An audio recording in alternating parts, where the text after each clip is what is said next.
My peoples, my peoples, welcome to another episode of Boxing for Breakfast, where you get your healthy dosage of sweet science early in the morning.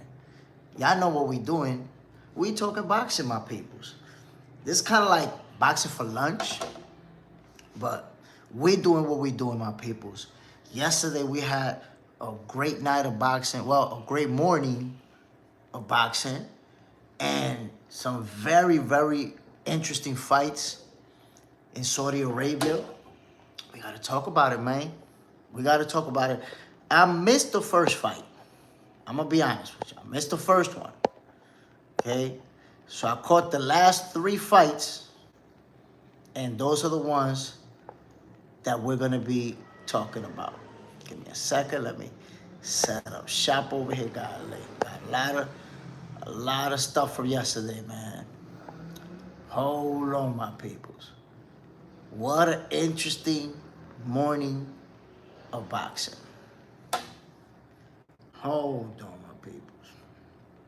Want to make sure I got my facts together over here. Y'all know I fact check myself. I don't just say stuff to say stuff.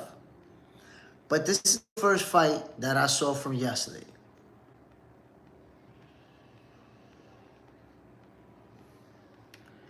And this was a very interesting fight, and I'm going to tell you why.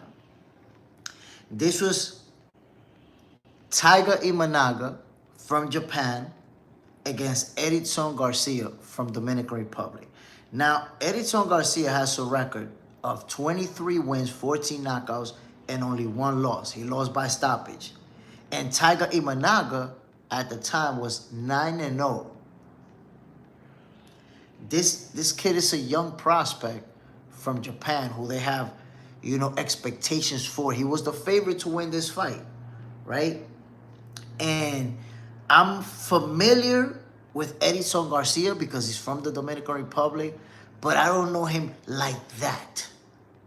The way that they were talking, the people in the commentary, I thought Imanaga was going to win that fight because they was like, oh, look, Eridson Garcia, it's a good test for him. He's going to show us where he's at.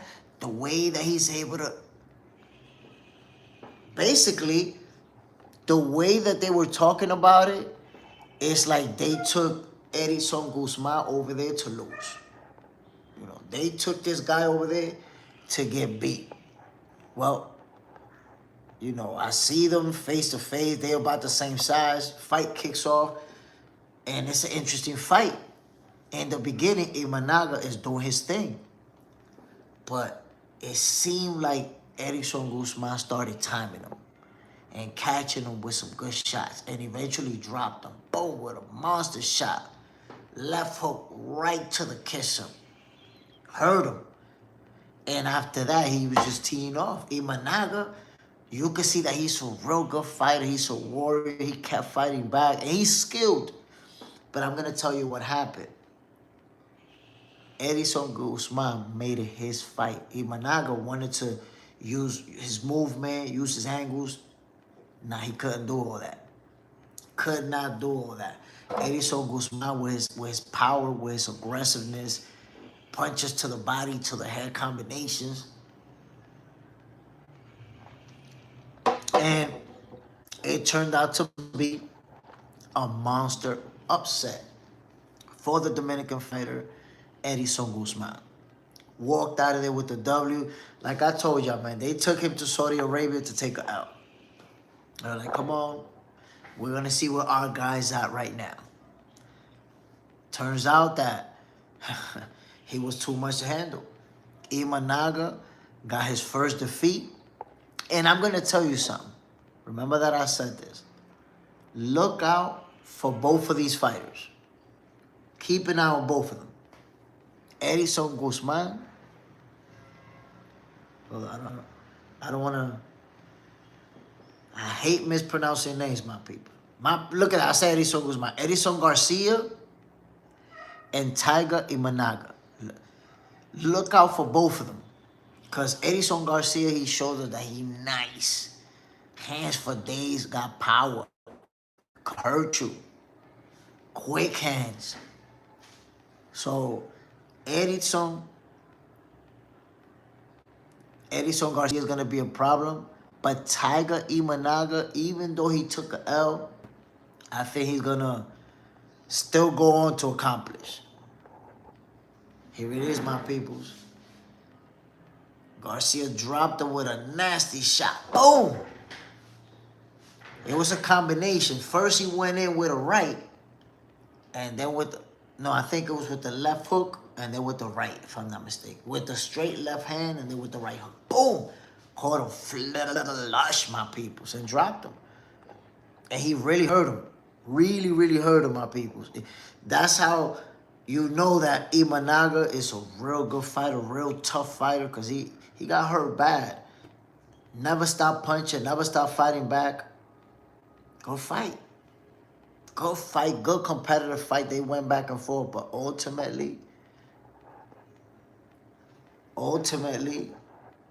the guy who won the fight, who was supposed to win the fight, and by the way, it was a split decision win. It was a split decision win. So it's not like once he hurt Imanaga, he just dominated him. They was going back and forth, my people's, the ebb and flow. But look out for Eridson Garcia. Right now, he has a record of 23 wins, 1 loss. Look at him right there. He can fight, my peoples. If you haven't seen him, a lot of us, I've seen him a couple of times, haven't seen enough of him.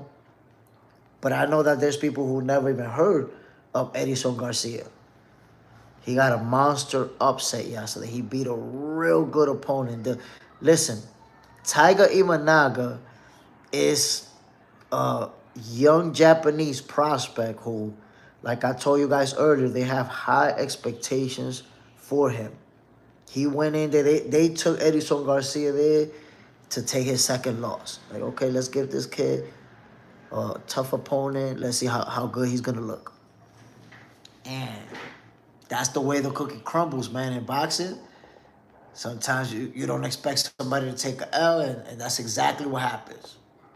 Now, my peoples, let's move on to the next fight. Ooh, this was crazy. The way this thing played out, this was crazy. Did y'all see the Junto Nakatani fight? Tell me y'all saw Junto Nakatani. By the way, salute to everybody tuning in. Bang! Young Beancho R30. What's the deal, my G? Toy Mafia side in the building. Junto Nakatani faced Sebastian Hernandez. My peoples, what a fight. By the way, I was calling those live, and the first round, Sebastian Hernandez barely threw any punches.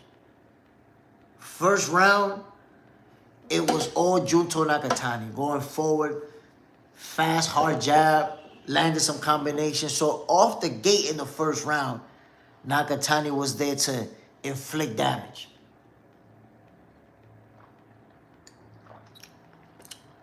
Devin, what's the deal, family? Unlaced. First round, you saw Junto Nakatani trying to inflict bodily harm. By the second round, you saw Sebastian Hernandez start to pick up the pace a little bit. But he was still being outworked and outboxed. A lot of people in the comment section were saying he's going to get stopped. He's probably going to get stopped early. This guy's going to get beat up. It's too much. Then comes round number 3. Sebastian Hernandez lands his first big shot. It's a right hand. Boom! Backs up Nakatani, who returns fire right away. Because that's the one thing. Nakatani will retaliate. If you catch him with a hard shot, he's right away trying to retaliate and do the same. But this was different. Because when Nakatani retaliated with his hard shots, my man's in him, Sebastian Hernandez, will stand right there and trade with him. I said during the fight, this guy's just like Pitbull. He's not going to stop going forward. He's not going to stop throwing punches. And he's going to go hard to the body. Oh, he was going super hard to the body of Junto Nakatani. So you saw the ebb and flow where they were going back and forth. Back and forth, back and forth. Landing big shots on each other. But then, by the time they got to the 6th round, it started to seem like Nakatani was getting winded. The footwork wasn't the same no more. Now he started trading leather. And slowly but surely, Sebastian Hernandez made it his fight, my peoples. It turned into the Sebastian Hernandez type of fight, where they was constantly trading leather. And he was landing big shots to the body, big shots to the dome piece.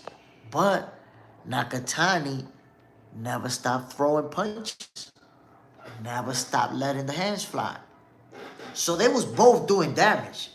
They was both pulling out the heavy artillery, my peoples. And listen, by the time they got to round number 8, round number 9, we didn't know what was going to happen in this fight. It got to the point where we're like, wait a minute. Hold on. Sebastian Hernandez is really a problem. This dude is really in here, not just competing, but inflicting damage upon Nakatani. Landed a monster shot, had his eyeball looking like a goddamn pumpkin. So people went from thinking that Hernandez was going to get absolutely dominated to saying, wait a minute, whoa, hold on. This guy can fight. Remember, undefeated fighter with a high knockout percentage. He's landing hard shots on Nakatani. I got to say, and I got to give it to him. Nakatani is a fighter who, when you hit him, he's going to hit back. So that's the thing. He kept fighting back the whole time. We got to give him props for that, right? When you're a world champion and you got somebody bringing it to you, you got to bring it back. But I'm going to say this.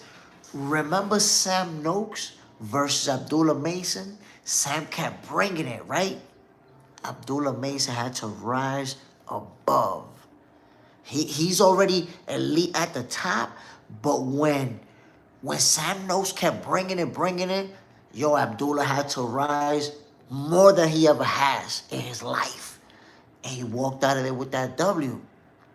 Nakatani didn't do that, my peoples. Y'all know that if you watch the fight. Look, it was close. I'm not saying that Sebastian Hernandez blew him out of the water, nothing like that. But Junto Nakatani did not do what we saw Abdullah Mason do versus Sam Noakes, which was rise above and make it clear. Nah, I beat your ass at your own game. Take that out. We did not see that from Nakatani. This was a close, competitive fight where, by the way, Sebastian Hernandez threw and landed more punches.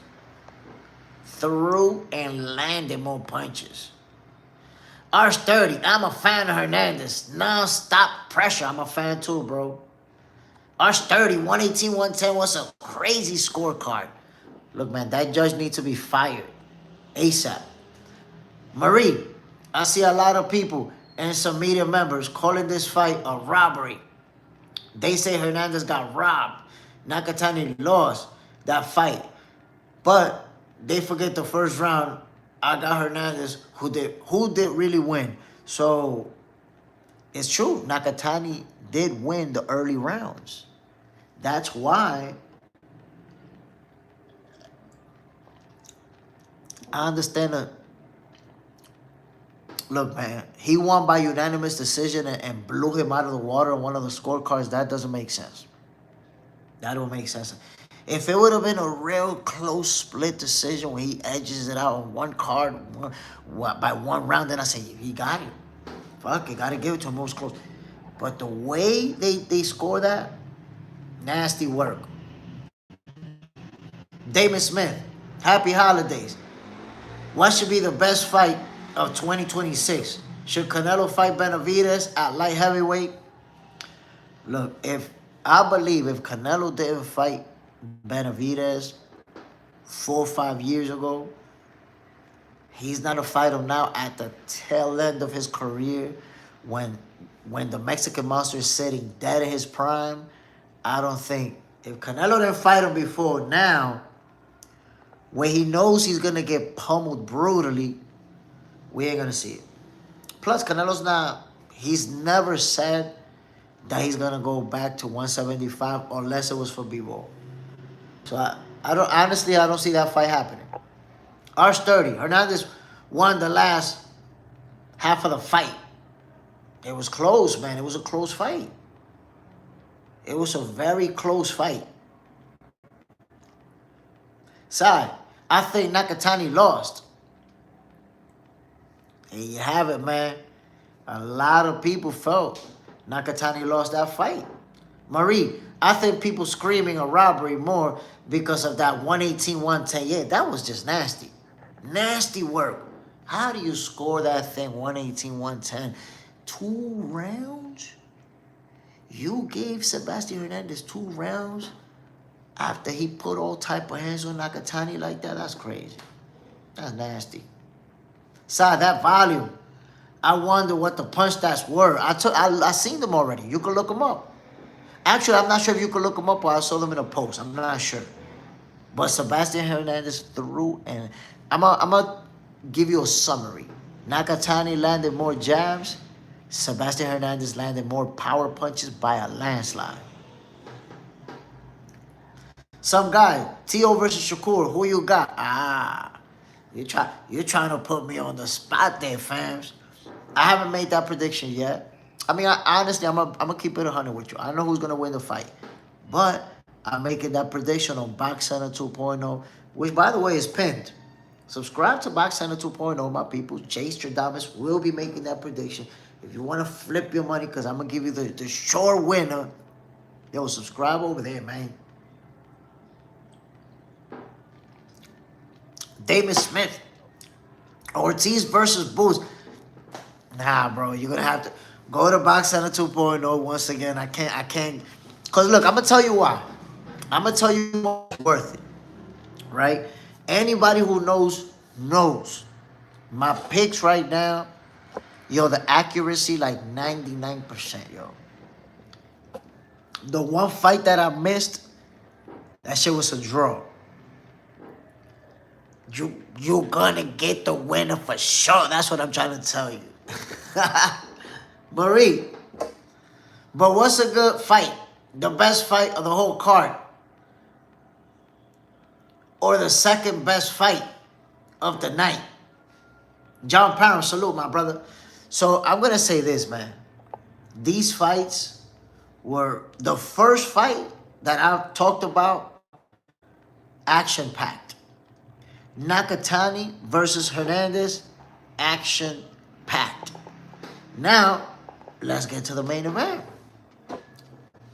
Naoya, the Monster Inoue versus David Allen Picasso. Whoa. Come on now. Some guy want to make some money, champ. Why you teasing us? I promise you, I don't miss. It's not cap. Trust me, it's not you. You can go back. The receipts are up. My peoples, this fight right here was interesting to see the way that it developed. Obviously, the Monster was the favorite going into this fight. What I predicted myself is that David Allen Picasso is a skilled fighter, and he's not the guy that was going to be there to get washed or to get knocked out. He was outclassed.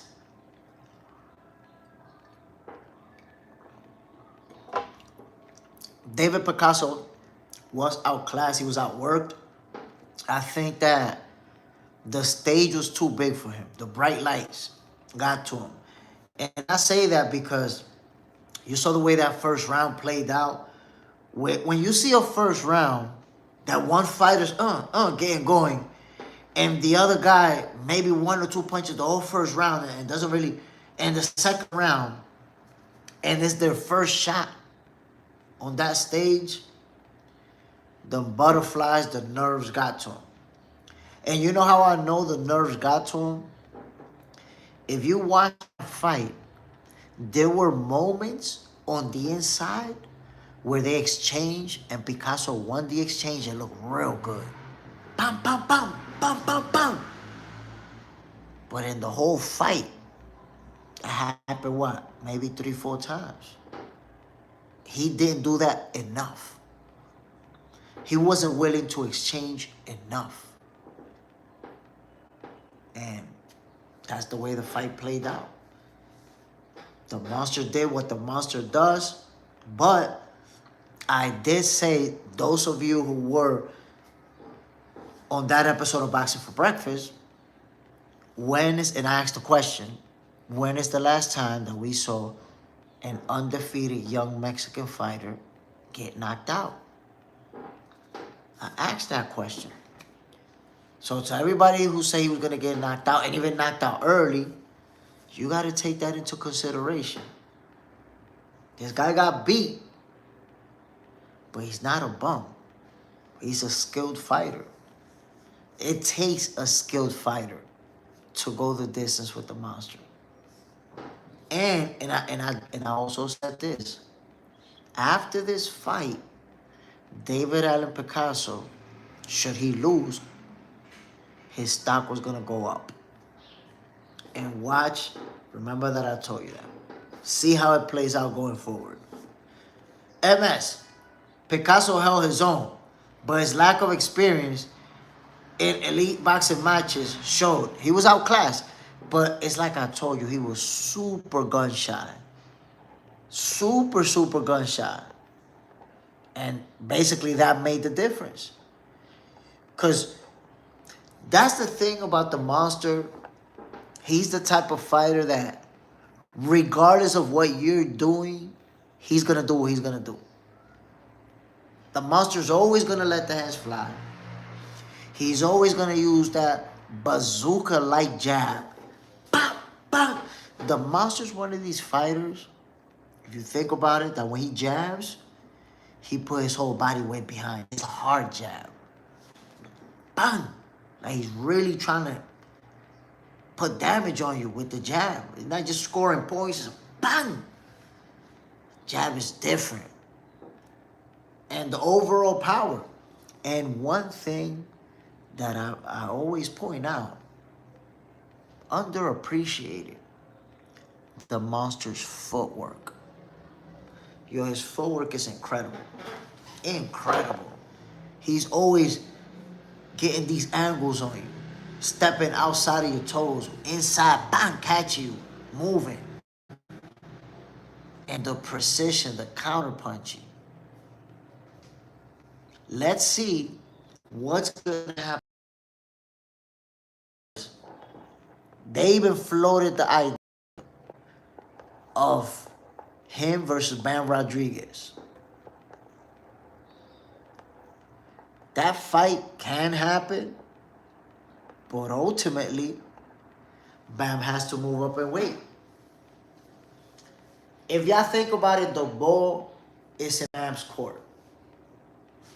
If he decides to move up, he can actually get that smoke. Devin, Bam versus Inoue is very interesting.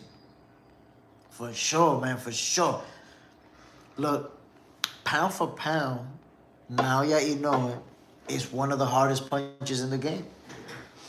You know, when you think about Naoya Inoue, Tank Davis, Deontay Wilder, these are guys that one shot, boom, can end it all right there. Because that's the thing. There's a lot of fighters who knock you out by beating you up. I'm beating you up and eventually I'll break you down. There's not that many fighters that's just going to go, boom, go to sleep. Get out of here. You know, most fighters need to break you down. Bam, bam, bam, bam, bam, bam. And eventually you take a shot and you go down. Look, there's times that fighters don't even go down because the shot was that hard. They go down because of fatigue. Because that punch that you took in the first round, it was a good punch and you ate it. It's not going to feel the same in round number 10 when your legs is not the same. Though sometimes fighters go down and it's not that they hurt from the punch, it's that they don't got their legs under them anymore. So when you beat somebody up, it's not the same punching power that when you could just take them out with one shot. Boom! Get out of here. When you're not even hurt. You see, that's tough to do. Knocking somebody out who isn't even hurt, that's hard to do. Knocking people out, period, is not easy. I'm not saying it's easy to knock people out. There's a reason why you call them a knockout artist. Because they're good at it. They know how to, that punch placement, that timing to knock somebody out, they got it. But it's like I told you, it's not the same thing to break somebody down and eventually stop them than to, you could stop somebody when they're not even hurt. Just boom, now you hurt. You wasn't hurt, but now you is. Take that. Devin. That's why I respect every fighter that steps in there. That's facts. W8, my peoples, who you think punches harder? Inoue or Bam? That's a good question. That's a real good question. That's a real good question.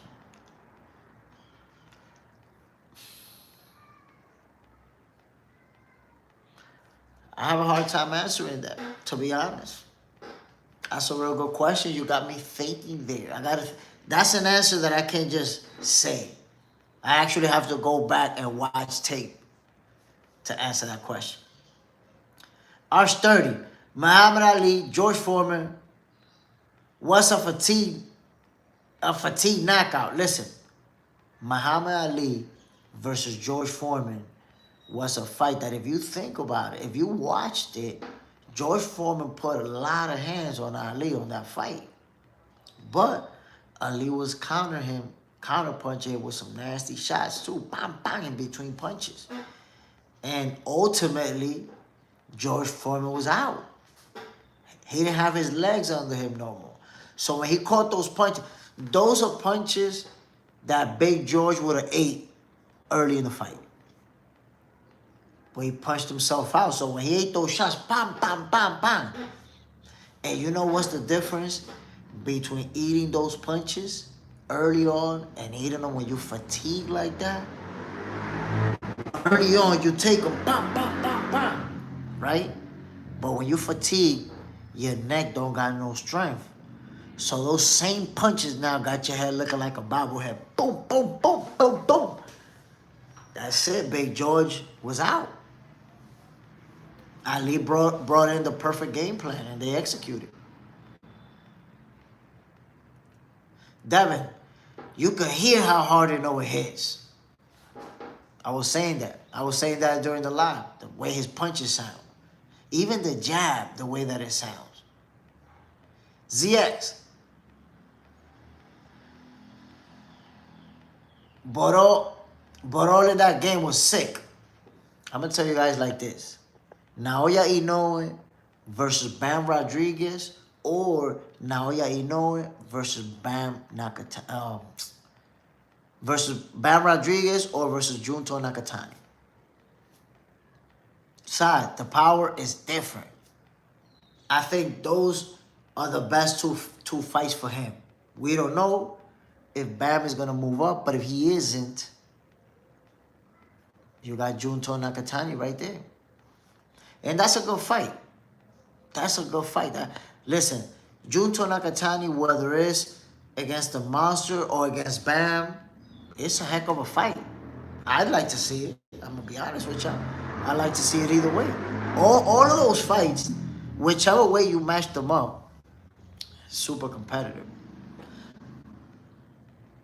Bam is the guy who I think has a chance to beat Inoue. But that's a tough, tough prediction to make, my people. And I tell you that because Inoue is a hard puncher. Bam is a hard puncher. But Inoue is in a higher division. Is Bam moving up, Inoue has faced the harder punches. Side, I want to see Bam, Junto first. That's a heck of a fight. That's a heck of a fight. JJ Sinaz in the building. Salute, my brother. Bam. What's the deal, family? Jump pound. Inoue better keep that guard up. That's the thing about him. That is kind of part of his game to bring his hands down.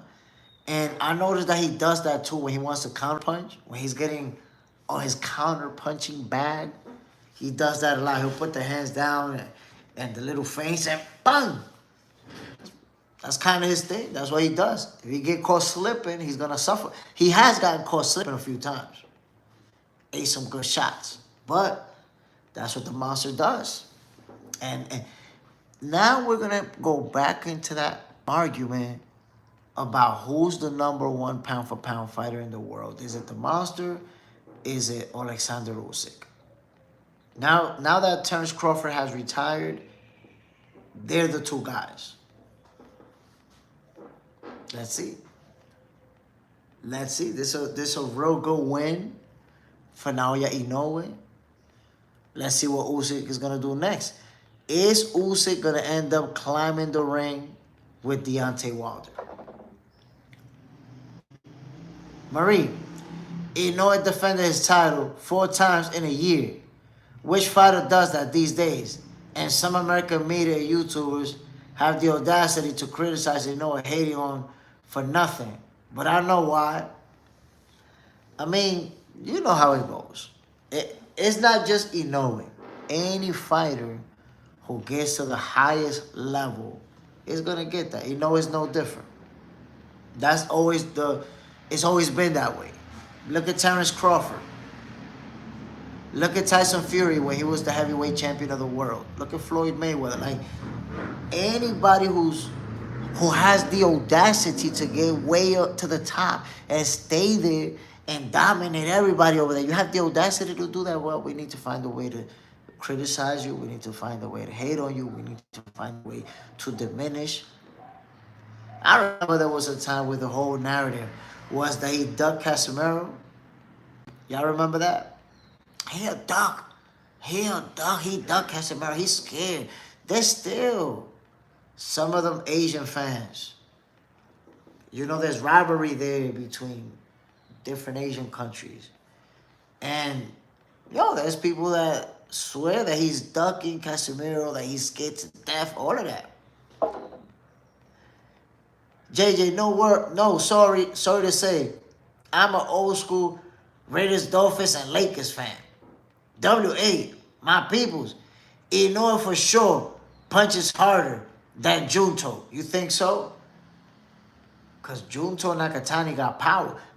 You know what? I'm gonna give it to the monster on that one. But does Naoya Inoue punch harder than Bam Rodriguez?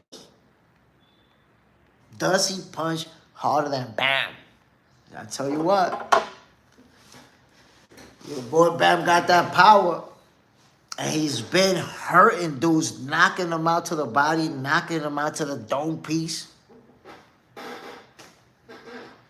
That it's going to be a super fight. Put it to you like that. Bam Rodriguez versus Naoya Inoue is going to be a super fight. Does it happen in Japan? Does it happen in Vegas? Madison Square Garden? I don't know. But that's a mega fight. Does it happen in the UK? Does it happen in Saudi Arabia? Big fight. So we all want to see Bam Rodriguez versus Naoya Inoue, the monster. Let's see. Let's see if Bam decides to move up and take on that challenge.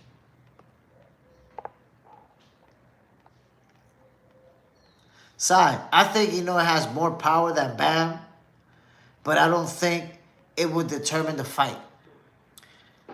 Honestly, Bam Rodriguez versus Naoya Inoue, right now, the first thing I could tell y'all, I see that fight going the distance.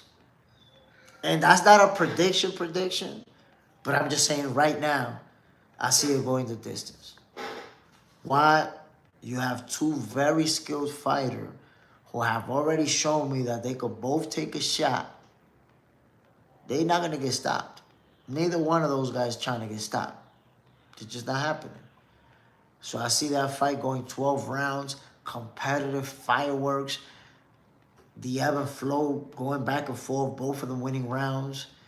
And subscribe to Box Center 2.0 so I could tell you who's going to win that fight. JJ's in their house. I want it to happen in Vegas so we can go, where's the Box Center group? Whoa, you imagine that? In Vegas. Bam Rodriguez, Naoya Inoue. Whoa, that would be crazy. Sorry, but I don't think it would determine the fight. I think it's going to be a very competitive, very technical, very explosive fight between two elite level world champions. Although Naoya Inoue has Junto Nakatani to get past, because it looked like there's a possibility we get that fight next year. They were talking about it. Junto Nakatani called them out, even said I'm moving up to this division to fight him. So it looks like they set the stage for that fight. W8. Where my boy Fernando Peter fight again? He's going to fight, honestly, I don't know the date because he fought recently. So I don't know the date. But he will fight soon, I'm pretty sure. Because, you know, these young fighters, they beat the crap out of their opponent, get them out of there early. Don't put too much mileage on their body. So I'm pretty sure he'll be ready to go ASAP. Marie, you're right. Funny thing is, they criticize Inoue for defending his belts against fighters they don't know. They don't even watch that weight class. If they criticizing Crawford for never defending his titles. You know that people just, when somebody's a hater, they need to just figure out a logic for that fighter at that time. But when they get to another fighter that they're hating on, they're going to look for a whole different logic, even if it contradicts their previous logic. That's how they do it. R30. I think Nakatani, they'll fight Nakatani before Bam. And I believe that too, simply because Nakatani's already in the weight class, already fought somebody, already got a W, and called them out. And even the commentators were talking about the possibility of that fight. They asked, it's like they're setting the stage for that fight, because you have Junto Nakatani calling them out. You have the commentator telling the monster that he called them out and what he want to do. Now yeah, you know, it's like, yeah, I'll fight him. So the way that they have it, it's like they're already setting the stage for that fight to happen. So I don't think that Bam is going to move up and fight first when they're already talking with each other like the way that they're doing it.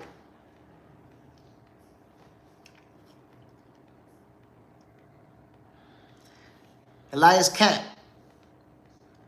Man, what the F going on?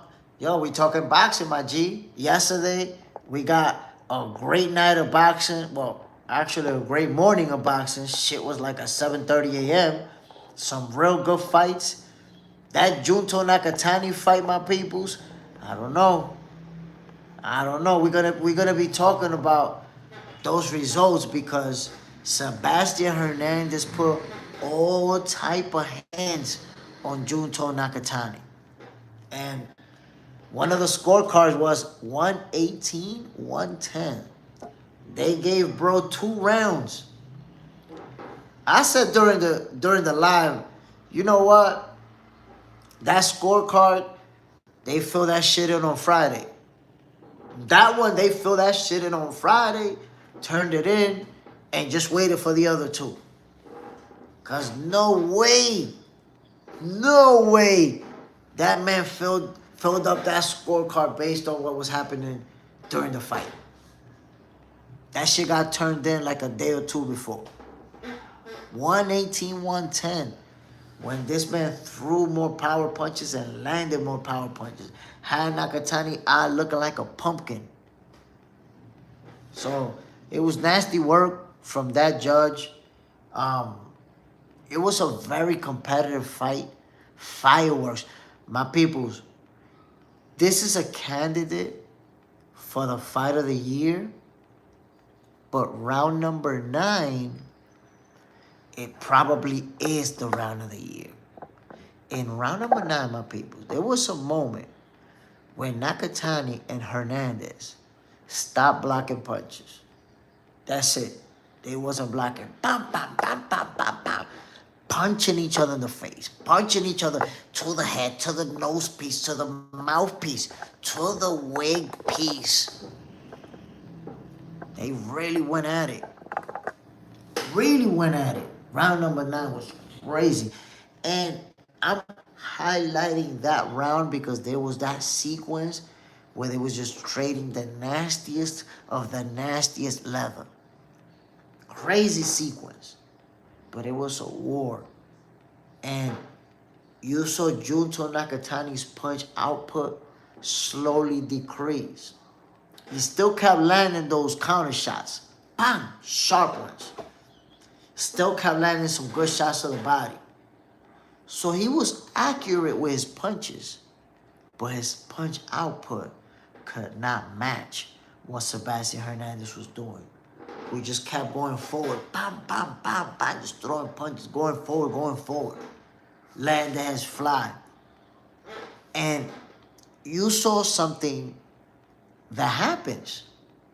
Hernandez was investing to the body from early on. Left, right. Every time he closed the gap, left, right to the body. He would go up top, but then he would go back to the body with the left hooks and right hook. And he did that a lot. By round number 6, you saw how Junto Nakatani started doing this and putting his hands down to block some of those punches. And now he started eating some nice uppercuts and left hooks right in the snack box. Bing, bing, bing, bing. So Hernandez was putting all type of hands on Nakatani. How did they turn in a scorecard 118-110? I'm telling you, that shit, they sent that shit in Friday. Or they probably turned in that scorecard the day the fight contract was signed. I don't know. Because 118-110 got nothing to do with that fight. Nothing. If you, my peoples, if you did not see Junto Nakatani versus Sebastian Hernandez, please watch that fight. 118-110, that wasn't that fight. I don't know what the hell he was watching. That was something else. Side, Nakatani came out boxing clean and landing great shots. Then the movement slowed down and the body work got to him in the later rounds. Hernandez, that consistency with those body shots, this fight is a perfect example of what the body shots can do. Age of 17, salute my brother. This fight right here, because Junto Nakatani was outboxing him, not just with the hand speed, but also with the footwork, with the movement. You saw the constant lateral movement, never staying in front of him for too long. But what ended up happening? Oh well, eventually he slowed down. You saw that he wasn't on his toes anymore, and Sebastian Hernandez started catching up to him, started landing the big shots, and was being consistent to the body still. That's why you saw Nakatani eat some monster shots to the head. Because now he's putting them hands down, he's feeling those shots. And Hernandez started to capitalize, landing uppercuts, left hooks to the head, and then going back to the body once again. This guy's ruthless. Constant pressure throughout the entire fight. Once he started letting the hands fly, it was a wrap, my people. Like Reynolds. Junto Nakatani was in trouble. That last round, he went out and for the first time went back into his footwork. Because Hernandez bullied him into his type of fight. That's why I made the comparison earlier. When Sam Noakes applied that pressure on Abdullah Mason, Abdullah had to rise above and do things he never done and be the best he ever been to walk out of there with that W. When Sebastian Hernandez applied that pressure, Junto Nakatani didn't rise above. He stood at that same level, and they just went back and forth. It was about the ebb and flow. When the last bell rang, I didn't know who won that fight. I could tell you that. I didn't know who won it. Age of 17. I didn't get to see the Inoue card. But I heard Inoue outboxed him. Yeah, he outboxed him. For sure. Marie. But who won that fight for you? Honestly, for me, Sebastian Hernandez won the fight. He edged it out. If it would have been a split decision in Junto Nakatani's favor, I could have ate that. But I felt like Sebastian Hernandez won that fight, to be honest. Once he picked up the pace and started outworking him, he started to win round after round after round in my eyes. So if you ask me, either you got to give it to Sebastian Hernandez, or at best, you could gift Junto Nakatani a draw. Junto Nakatani. You could give him a draw. That's a nice gift for him. But the outright unanimous decision in a 118-110 scorecard, that looks like they filled that shit out and turned it in the Friday before the fight. Come on, man. R30. Great condition by both Nakatani and Hernandez. Hernandez just needed to start the fight stronger. That's one thing Hernandez appeared to be a little bit, I would say, caught up under the heat of the bright lights. That first round, you could see the difference between the two. Nakatani was like, I've been on this big stage, doing his thing. And you saw Hernandez very hesitant, very tight. And that was the case for the first round and most of the second round, too. And then in the third round, that's where you started to see, oh, wait a minute. Wait a minute. And you saw how it played out.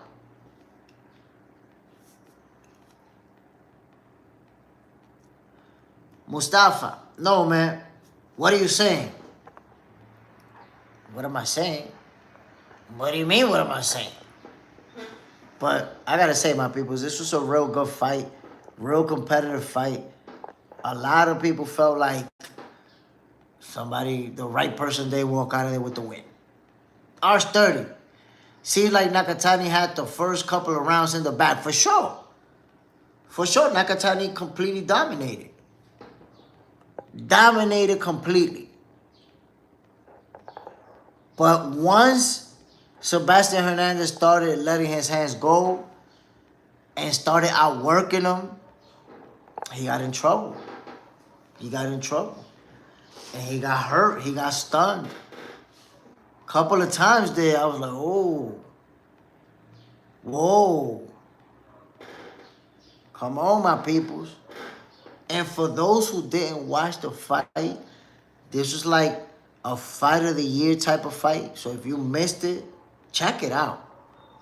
Check it out, my people. I'm going to be honest with y'all. After I'm done here with you guys, I'm going to watch that fight again now.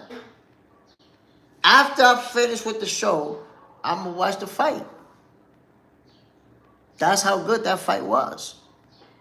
I'm going to watch the first one too. Not the first one, but the one before that one. Eridson. Hold on, my people.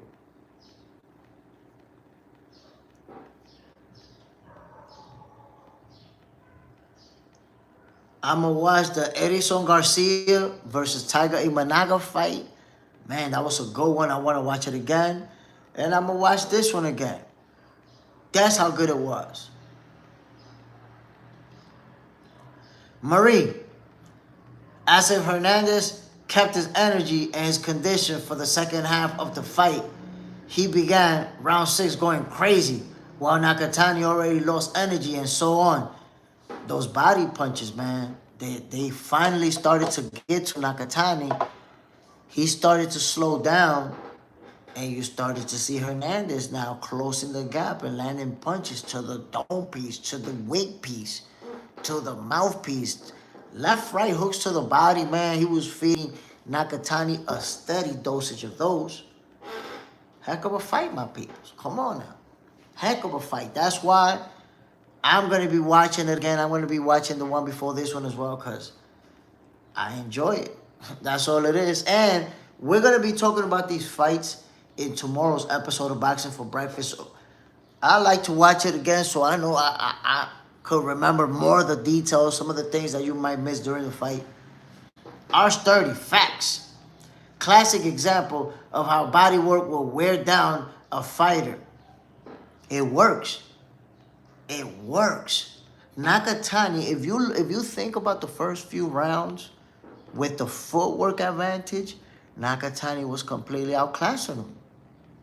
Outclassing him. But those body shots, you know, it's like Nakatani was going to land 10 punches on you, but he was landing 3, 4 hard ones to the body. Bam, bam, bam. The next exchange, Nakatani landing 5, 6. He landing 2 hard ones to the body. Bam, bam.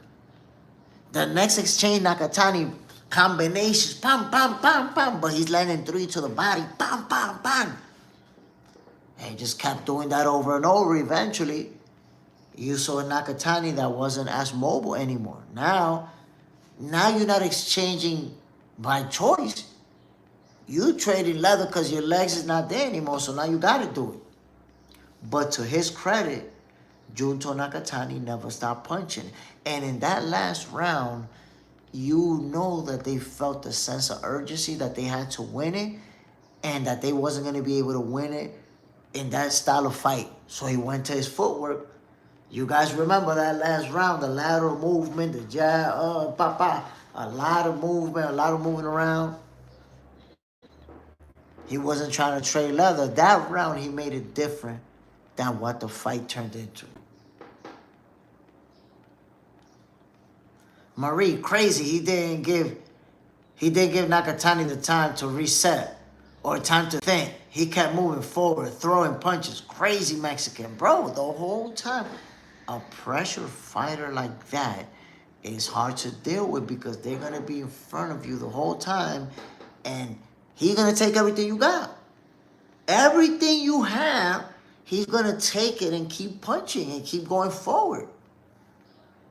There's a certain level of pressure that is hard to deal with. So you either rise above that, like Abdullah Mason did versus Sam Noakes, or y'all going to be at the same level going back and forth. And that's what we saw with Junto Nakatani and Sebastian Hernandez. That's the way the cookie crumbles. Sometimes you just can't dominate your opponent. Simple as that. Sometimes you can't. You're not going to. Because if you go back and you look at all the great fighters that you could think of, you're always going to find guys that they didn't dominate. You simply don't dominate everybody. But in this case, some of us felt like Sebastian Hernandez won that fight. R30, in my opinion, the Hernandez fight was way better than the headliner, 100%. 100% it was way better. Not only that, the Eridson Garcia versus Taiga Imanaga, that was a better fight too. Those two fights was crazy, bro. They just went back and forth. Brutal action. Marie, yeah, that's why I don't criticize Nakatani for this fight. Because he kept going on it. Looks easy, but bro, I got mad respect for both of them. Me too. And I mentioned that earlier, Nakatani showed what he's made of because he got hurt bad. When he got dropped, he got hurt. And Even with him getting up off the canvas, and you could see he was hurt, never stopped punching, never went into a shell, never turned the fight into a clinch fest, never got on his bicycle, just kept boxing. Kept boxing him. Kept fighting back, kept landing his own big punches. So you got to respect him too. It was a tough, tough fight. One of those. R30. Do you think Hernandez will give the monster a more competitive fight? Whoa. Nakatani got dropped. Nakatani got dropped, right? Did he? No. Nakatani didn't get dropped. He didn't get dropped. It was Taiga Imanaga who got dropped. It was Taiga Imanaga who got dropped.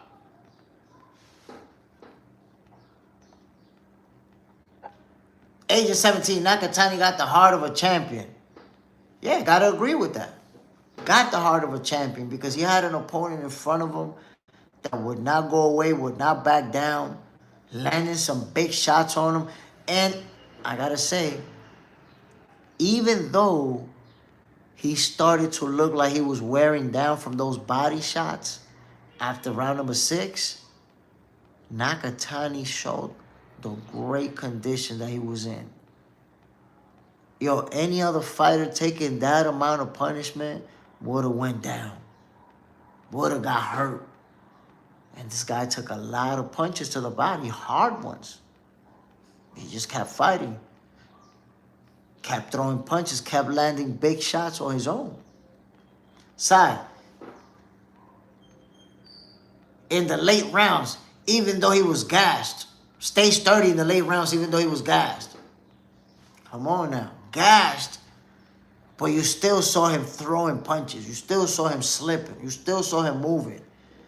It's just that he had an opponent in front of him that was swarming on some pitbull kind of stuff. Look at that. He just put his head down. Bam, bam, bam, bam. To the body, to the head, to the body, to the head, to the body, to the head.